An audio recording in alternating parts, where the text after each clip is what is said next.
Welcome to State of Events. I'm Abene Clayton. And I'm Chloe Ortega. Let's get to our top story. Earlier this week, comedians from the website Funny or Die treated SF State students to a free comedy show. It was titled Jokes for Votes. State of Events reporter Erasmo Martinez was there. He joins us in the studio. Erasmo, how was it? Hi, Chloe. It was free and featured comedian Dimitri Martin. They performed in the Cesar Chavez Auditorium, and it was all to get people voting. A free performance by Dimitri Martin? Voter registration? Is this a joke? Comedian and SF State alumnus Chris Riggins doesn't think so. I want to do it because, I think, anything that can sway kids to vote. I mean, even if I do some jokes that aren't about politics, if they're laughing and at the end of the day they get the message, then I feel like I've done something good.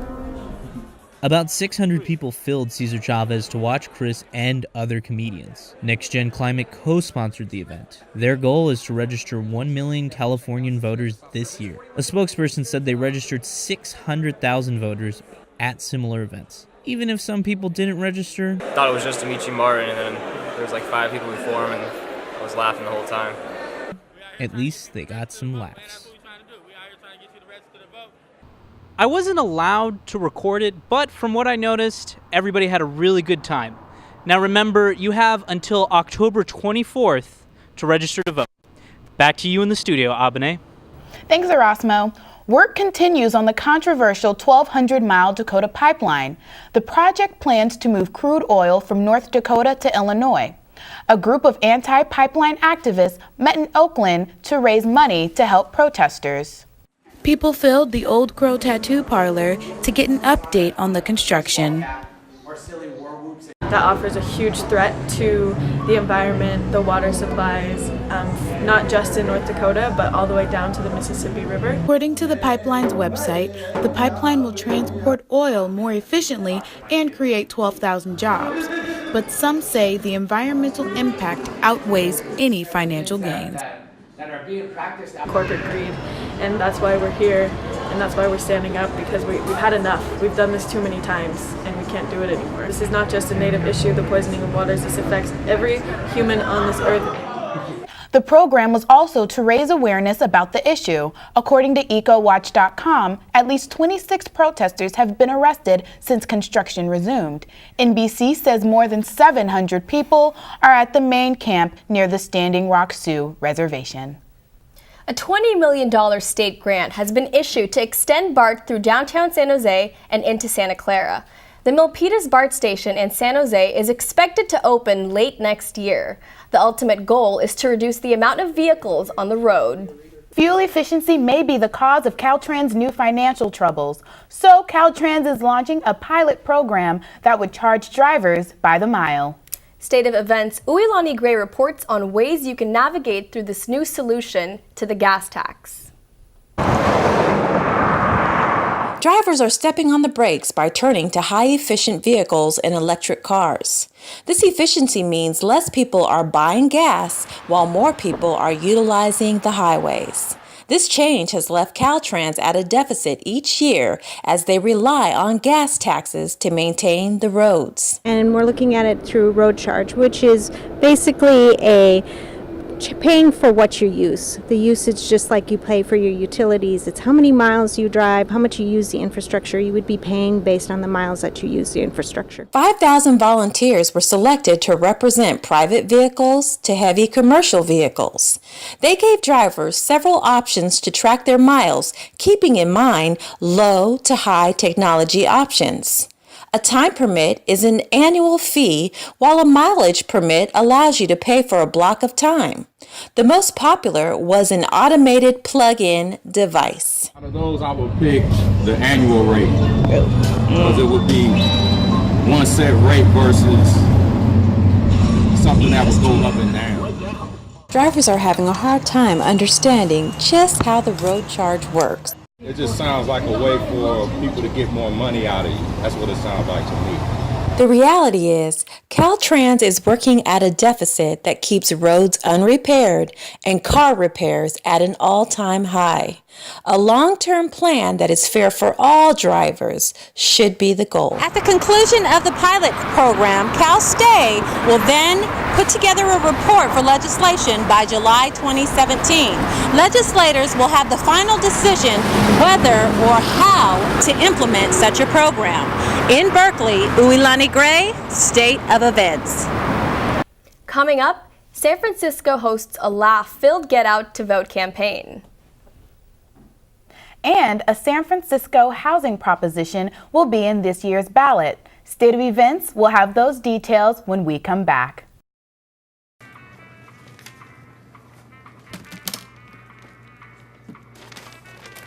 Oh, I brought my own bag. You brought your own bag? You brought your own bag? She brought her own bag. She brought her own bag! That's amazing! High five! You brought my own bag! That's fantastic! To learn more about why you should make it a habit and grab it, visit igotmybag.org.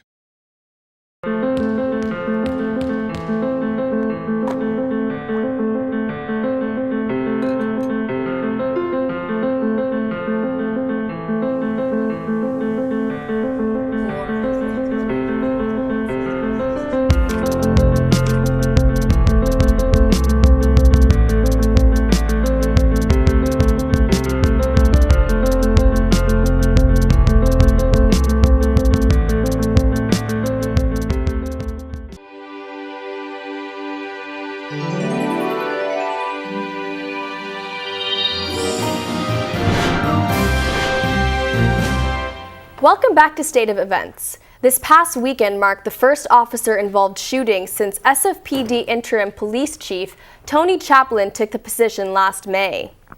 The shooting took place in San Francisco State's own backyard. State of Events reporter Michael Overby was on the scene when the story broke and has some updates for us today. Located on Sloat and Havenside Drive, the incident took place here outside of a local GameStop. Police were responding to what reports called a mentally unstable and threatening individual.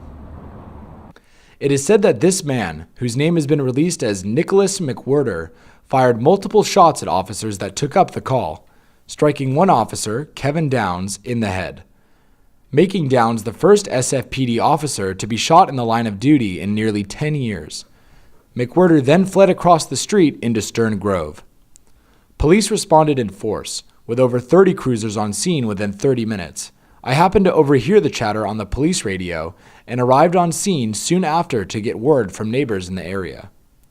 I live up the street, but I was coming from the store and I just asked what happened, and they said a cop was shot and a guy went into this park over here.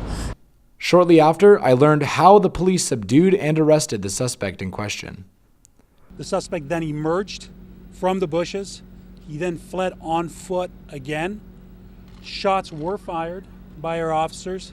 I can't tell you how many rounds, but at that point, the suspect then went to the ground. I have received word that the officer is going to be okay following a brain surgery in which bullet fragments were removed from his head. The suspect, however, succumbed to his injuries and died early Sunday afternoon at San Francisco General Hospital. Here in Lakeshore Plaza, this is Michael Overby, State of Events. Throughout his campaign, Donald Trump promised to build a wall between the U.S. and Mexico border at Mexico's expense. One wall came down before the presidential hopeful's wall could go up. State of Events reporter Andriana Shepard witnessed the wall crumble. She joins us in the studio with this live report. Bay Area artist Sita Bomick, in collaboration with so many others, built a Trump wall called Estamos contra el Muro in response. It's made completely out of piñatas. Estamos contra el Muro, or We Are Against the Wall, was Sita Bomick's latest artwork.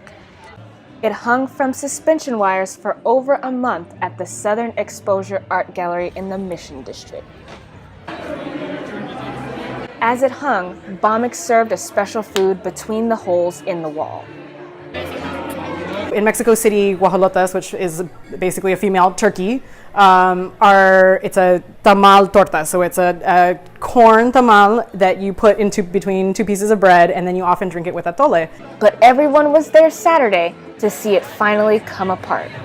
The piñata exists to be destroyed. It maybe lasts like a month, maybe a couple days, maybe it hangs in a shop for a while, but you look at a piñata and you know you're gonna smash it down. And not just Bomick took a whack. Everyone got to participate. You know, when it started happening, it was just magical. I was like, wow, it's actually happening. It was a really incredible experience. And a magical fiesta it was for people of all ages. Bhumik did have one message for Trump's border wall supporters, and that was to spend time at the border because there are people on both sides dying of heartbreak. I'm Adriana Shepard, State of Events. Abene, back to you. San Francisco residents will have the final say this November on a proposition for affordable housing. State of Events' Alicia Mayo has more reports from Hayes Valley. Now, if it passes, Prop C will open up housing units to low-income San Francisco residents right here on this plot of land. But one of the questions is, who will qualify if Prop C is approved? A yes vote on Prop C moves $261 million from one housing need to another. New units will be built while older buildings receive rehabilitation. Devin Richardson, Director of Real Estate Development for the San Francisco Housing Development Corporation, describes how some residents will receive preference. Years ago, got a certificate, and so if you were displaced or your family was displaced, you get first preference to move into any new rental or homeownership housing. I asked Devin to explain what happens with current residents. The current residents of the neighborhood have a preference to move in. This current resident is weighing her options. We'd probably have to leave San Francisco. I have family that lives up in the mountains, and it's sort of an idea in the background always that that's where we may end up. If Prop C is approved in November, almost 1,000 housing units will be made available to San Francisco residents over the next 4 years. In San Francisco's Hayes Valley, I'm Alicia Mayo for State of Events. In some cases, the tried and true method still is best. We sent out Andrew Bray to cover a unique fundraiser in Stockton that reminds some of the good old days. Andrew, what took you to the Central Valley?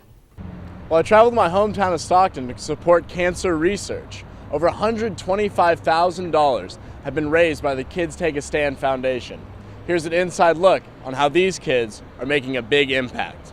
The weekend certainly didn't provide ideal weather for lemonade, but that couldn't stop the Kids Take a Stand organization from hosting their 10th annual event.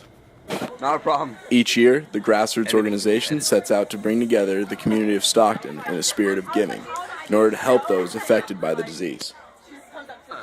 I was fortunate enough to have the opportunity to chat with Gavin Marin, one of the original kids who took a stand.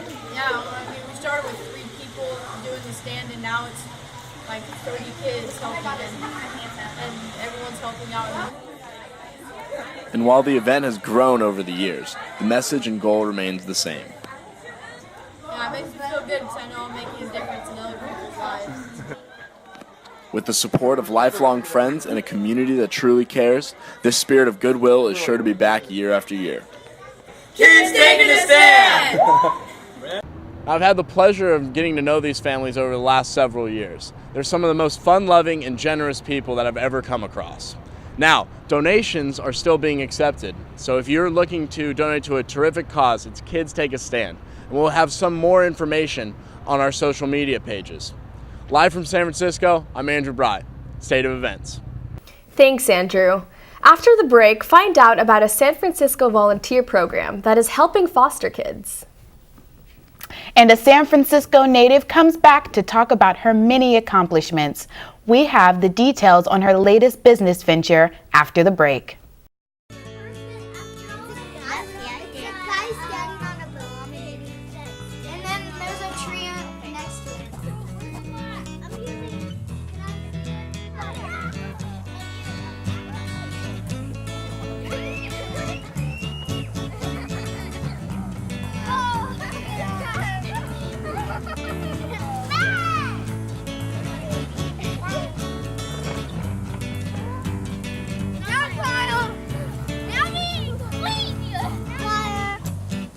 Help save water, please. Don't forget to turn off the lights. Hey, that goes in the compost bin.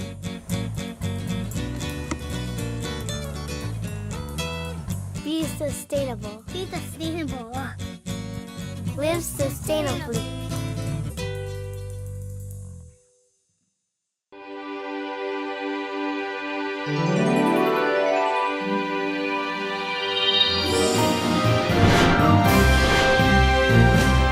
Welcome back to State of Events. Before there was today's Black Lives Matter movement, there was the 60s Black Panther Party that fought to end police brutality and other inequalities faced by African Americans.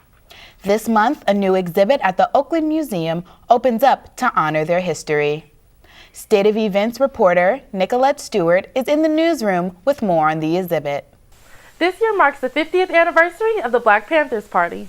And as the founding is celebrated, the Oakland Museum presents the exhibition, All Power to the People. The exhibit features never-before-seen pictures, rare artifacts, as well as artwork from the time and today. Here's a sneak peek. October of 1966 in Oakland, California, Huey P. Newton and Bobby Seale founded the Black Panthers Party. As complex as the Black Panther story is, their demands were simple. Employment, equal housing, education, and end to police brutality was the gist of their 10-point platform. For some, the interactive exhibit brought back memories of the time. Like some memories of things that I used to read about in the paper every day, and you see on the news. Others, memories of Panthers that were right in their community. Some of them were my neighbors. Bobby Seale, his mother, was a member of the same church I attended. For some, it was a learning experience. I feel like it's very strong. It's very powerful. It's extremely moving. It's a big eye opener for me too. I think it's important that we keep doing exhibits like this to remind everyone that it's important to pay attention and to help people, even if they're not the same as us. And as the saying goes, you have to know where you come from in order to know where you're going. And visitors say that this exhibit is a testament of just that. All Power to the People, Black Panthers at 50, is set to run until February 12th of next year. Here in the newsroom, I'm Nicolette Stewart, State of Events. Back to you in the studio. Over the weekend, a hate crime occurred on SF State campus. The university says a group not affiliated with the campus posted flyers targeting a faculty member. The university police is currently investigating the incident. CEO, New York Best Time Seller, Ford's youngest, richest self-made woman, these accomplishments and more built Sophia Amoruso's fashion empire. And now she can add Netflix producer. State of Events' Thelma Anon caught up with her recently. Touring for her latest book, Sophia returned home to San Francisco. Last Monday, she spoke to fans about forging their own careers. To infinity and beyond. That's what audience members experienced at Sophia Amoruso's Nasty Galaxy book tour. Hosted at the Marines Memorial Theater, the event held 600 people. Founder of online retailer Nasty Gal, Sophia spoke about her new book and Netflix project. However, there were more than just fashionistas in the audience. Attendees remarked how their admiration for Sophia went beyond her style. Just kind of inspiring that you can make it work. I want to be a writer, so she's like the ultimate role model. Her famously coined phrase, girl boss, is also more than a fashion statement. Initially the title of her first book, Sophia explained its philosophy. When I wrote Girl Boss, being a girl boss was about taking control of your life and living your life deliberately and not living it for other people. If the expectations of other people line up with what you do, then that's great. But life is short. I asked, how important is it to have women in powerful positions? Attendee Aaron responded, I think it's critical, especially to the next generation, to have leaders and mentors getting women motivated and speaking out. Live from San Francisco, this is Thelma Annan, State of Events. Chloe, back to you. A San Francisco volunteer program is speaking up for our fostered youth.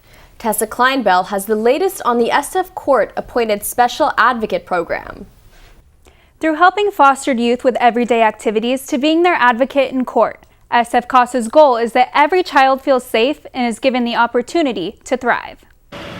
In the heart of the Mission District lies a small building, where big things are being done for our fostered youth. According to CASA, 60,000 children are in the foster care system in California, many in the Bay Area. There are about 950 young people in foster care on any given day in San Francisco. SF CASA helps these neglected youth by placing them with volunteers to help them succeed. Building a one-on-one relationship with that young person so that they're really in tune to what are the needs of that young person and what does that young person want to do, what are the strengths. many still looking for their casa. There's about 600 young people that need a casa and want a casa. These volunteers are with them every step of the way, through the good. They celebrate wonderful milestones, graduations, good grades on report cards. And the bad. There when the young person stumbles or the young person hits a roadblock. Now, if you're interested in volunteering or to learn more about the program, visit our Facebook page. There you can check out the information session or support the organization through donation. In the studio, I'm Tessa Kleinbell, State of Events. Coming up, State of Events sports reporter will update you on the latest Bay Area sports teams. And a Bay Area festival celebrates its last day under the rain. That story and more on State of Events. In your lives, you make investments. Investments to learn. Investments for health. Investments with others. Investments to grow. Come grow with the Y.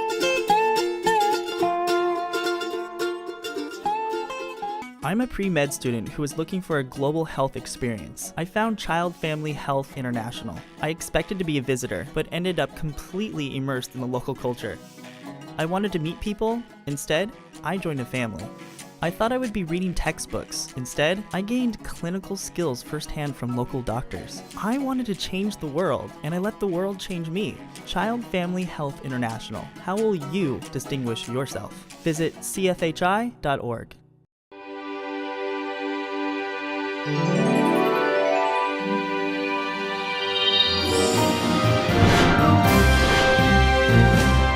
Welcome to State of Events. Multi-million-dollar superstar signings can come with a whole lot of drama. The Warriors are drawing scrutiny and judgment left and right, but they know how to deflect the hate. Veteran Milwaukee Bucks guard Jason Terry appeared to make a jab at NBA champion, two-time All-Star Klay Thompson when he was asked to elaborate on his comments about, quote, A-side and B-side players. He, of course, listed Stephen Curry, LeBron James, and Kevin Durant as A-side players, but called Thompson a B-side player. Thompson responded to the comment saying, quote, I'll be a B-side player on my way to a championship. Well, he let his shooting do all the talking when he let it rain against the Lakers, finding spots everywhere from every corner. He scored 22 points in 14 minutes and helped the Warriors win 112-107. The Warriors will play their last preseason game this Friday against Portland before opening night against the Spurs. Now let's jump to the Sharks, who are on a 5-game road trip this week. The Sharks battled against the New York Rangers in a back-and-forth scoring match. The Sharks ultimately lost 7-4, but team captain Joe Pavelski says his team is resilient and confident.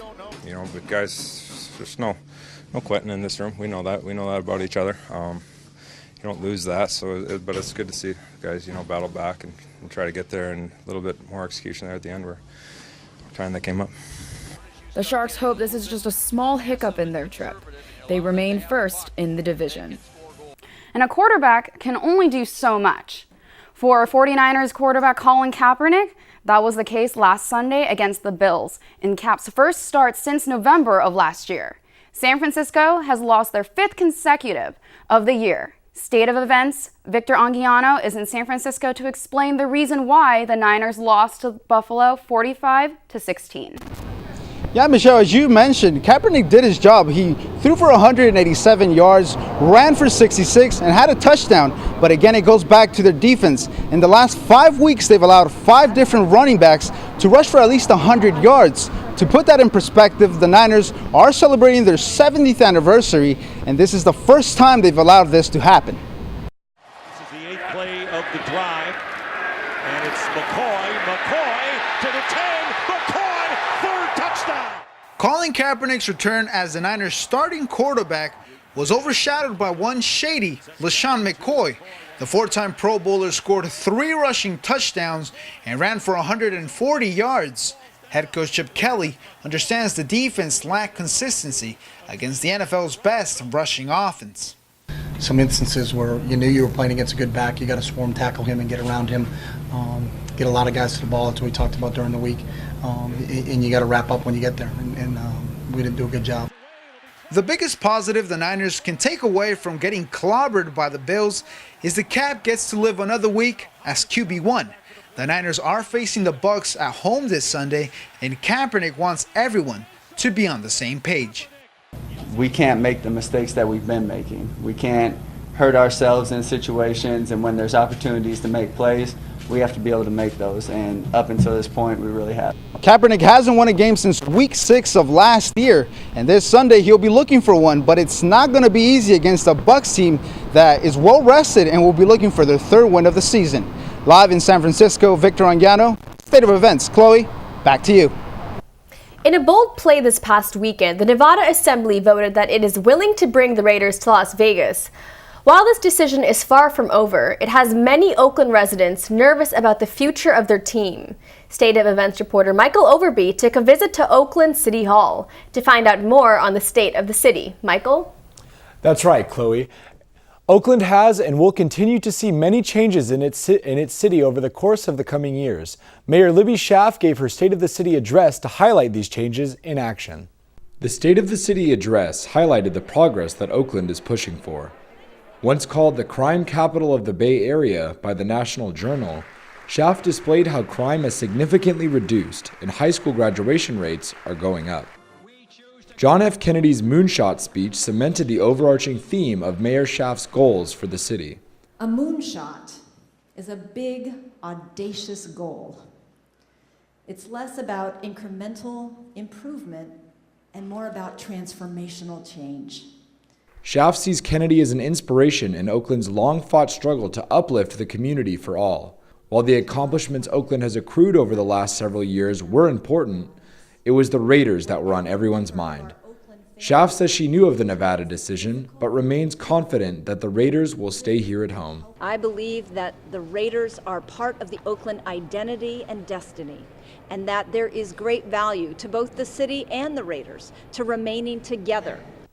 With over $750 million on the table, Sin City is betting big on this new stadium. Earlier this week, Governor Brian Sandoval signed the Assembly-approved bill into law. The decision does not end there, however. Come January, all NFL owners must meet to discuss the potential relocation. The move will need to be approved by 3/4 vote before anything happens. Back to you guys.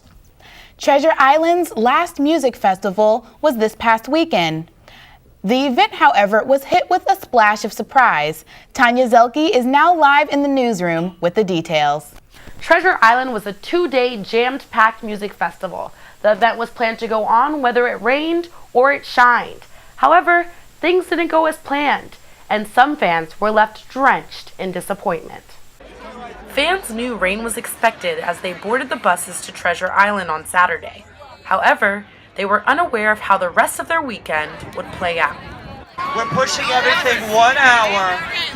A fan, Sarah Busquea, didn't make it through the first day of the festival. I ended up leaving at like 8 o'clock. I didn't see any shows, like literally not a single set, and I was there about 4.5 hours. Shows were pushed back, artist performances were rushed, and fans were left drowning in confusion. Some of it was kind of like, oh, this is like kind of fun in a way, but then also like, what am I doing? Like, we haven't been listening to music for like 4 hours, like, is this worth it? Some boarded the buses early, while others toughed it out. The festival did release a statement of apology to those who attended. However, they were also able to plan a free concert to make it up to their fans. In the newsroom, Tanya Zelke, State of Events. Back to you guys in the studio. And that is going to wrap things up for this edition of State of Events. I'm Chloe Ortega. Thanks for joining us. I'm Abene Clayton. We'll see you next week.